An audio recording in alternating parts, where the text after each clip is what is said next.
So I wanted to make a detailed video on how exactly to install the stacks from the 15 through 19 BMW S1000RR Airbox on the 10 through 14 BMW S1000RR Airbox. And of course, what we're talking about is the BT Moto lower stacks or velocity stacks that we're going to be putting on the base, which will be right here at the bottom. And the mid funnels on the 10 through 14 need to be changed. That's these right here. So you can see these are the 10 through 14. These are the 15 through 19 we're gonna swap it out with. So we're gonna have to take out this whole assembly here and swap it out with this whole assembly. So that's what we're gonna do now. Okay, first step here is we're gonna be removing this. And if you don't know how to get to this part of the airbox, meaning pull this out and it's out of the bike, I'll put a link in the description so you guys can see the original video of me actually pulling this out of the motorcycle. So first we're gonna start here at the bottom to remove this. Now of course, in the previous video, we already showed you how to remove the servo motor at the top here. This piece that goes here, and it'll disconnect from here. Now we have this loose piece. Then we gotta take out these two bottom bolts, and these are both a T20. Again, that's that Torx tool, that weird star looking tool. So we'll be going to that, removing this one, and that assembly will pull out and we can disconnect it to show you how that goes. All right, once those screws are removed from the bottom, you'll notice this is nice and loose. And this is the 10 through 14, it has the hump here, of course, and this just pulls up. And this just kind of moves out of there. We can move this out of the way. Now all this is loose, we're gonna flip this over. And on the back here, where that same piece we just disconnected, let's see if I can see it in here. Right here, you see this is the arm right here. It just disconnects on like a ball joint type of thing that actually you can push out with your finger. You can see there it is. And then you can move this all over to the side along with the piece that goes to connect it to the front. All right, now these funnels are ready to come out of this one. Go ahead and come over to your 15 through 19 airbox and do the same thing. You're gonna be disconnecting the two screws at the bottom here. This will pull out and then disconnect the joint at the back.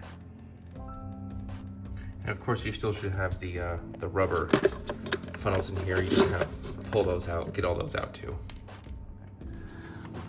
All right, so once you're to this point with the 15 through 19 or the 10 through 14 airbox, I'm doing the 15 through 19 first. I put my hands in here and pull out. That takes the center finger out of there. There's two others to the sides here. I turn this around.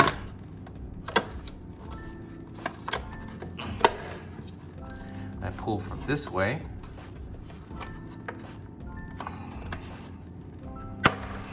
There's another one there. That's the third one. Now it's 100%, well, I went back in the center again. So let me get that one out real fast. There we go. Now it's completely loose. All right, now once it's loose, obviously in the airbox, you're gonna have to pull it out somehow. It's gonna seem next to impossible, and it's very sharp. All the funnels, and I don't know, I cut myself a couple times. These funnels are pretty sharp. I probably use a good set of mechanics gloves or something like that in there. What I ended up doing was taking an old wire coat hanger, putting it through one of the funnels when I got it basically to this point in the airbox where it wouldn't go any higher, because it wouldn't come out by itself, no way. It's pretty jammed in there, and basically I wrapped this coat hanger around it, and then got a spring puller from an exhaust kit that I got from Aero, and I hooked it in here, pulled up, and then the whole thing came out with a little bit of stress and putting my foot basically on this thing, and it popped out. Now there was some force that was exerted on this. You can see like it'll start coming out here, it'll start bowing this thing, it'll start bending a little bit, but it'll come out. So there it is right there. Next one, we gotta do the same thing to the 10, the 14. If I have any extra hang-ups, I'm gonna try to do the same exact thing I just did right now. If it's any different, I'll let you guys know. All right, so here's the 10 through 14 box. You'll notice I've got this nice and loose now. I've got my coat hanger in here. Now, you probably could use a belt. I just don't have one really available at the moment to put it in through here. So I've got a coat hanger, and I put it through this funnel, and I'm gonna get this to the point where it's angled like this and coming out, and I'm gonna pull until it just comes out of here. So that's what I'm doing right now.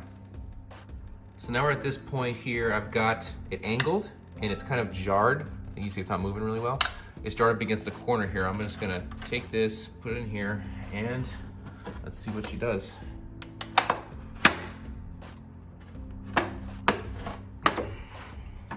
You can see it's bending a little bit on the side there. There she goes. Okay, so once you get to this part, this is the 10 through 14 airbox right there, and then you've got the 15 through 19 funnels. Now, make sure the alignment of this is the top of the airbox, bottom of the airbox. This is the top of the funnels and the bottom of the funnels. You can tell because this is, the center of it is the high point, low point, low point. You want to kind of jam in here sideways, right? And you get to this point where it slides pretty much in, right? When you get to here, you'll notice there's a little spot we have to notch right here. Now, I have known people that have pushed it in regardless, but there is a lot of flex if you do that, and I'm just worried this will break. So I'm gonna take a Dremel tool and just make a little baby notch here, and this will slide right in, so I don't have to worry about flexing this to the point where it possibly might break. There's a possibility it might not break either, but I don't want to take my chances. Okay, so now we've got the airbox set up here, and I've got my Dremel tool, and I'm just gonna basically notch out a little bit of the top right here. That's all I'm gonna do.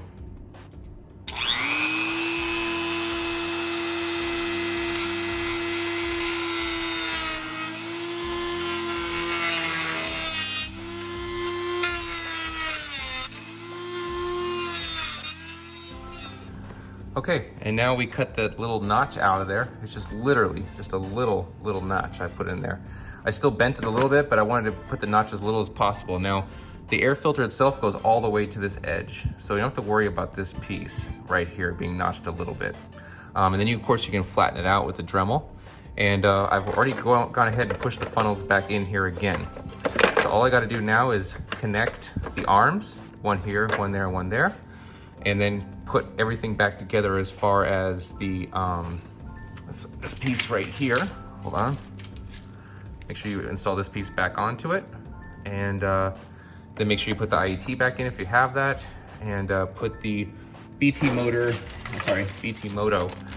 funnels in there. And I'll show you guys the final product here in a second.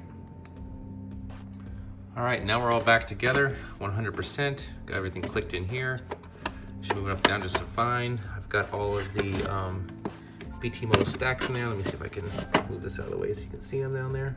There you are. This is the completed piece here. She's ready to go. Of course, this is the 10 through 14 box. The 15 through 19 box, of course, kind of be useless now, so you can kind of just put this to the side, I guess. So there you go. There it is. 10 through 14 box modified. Doesn't take very long, not very hard. Just need a little Dremel tool, maybe a little belt to pull the stuff out. But hope this guide helped you guys.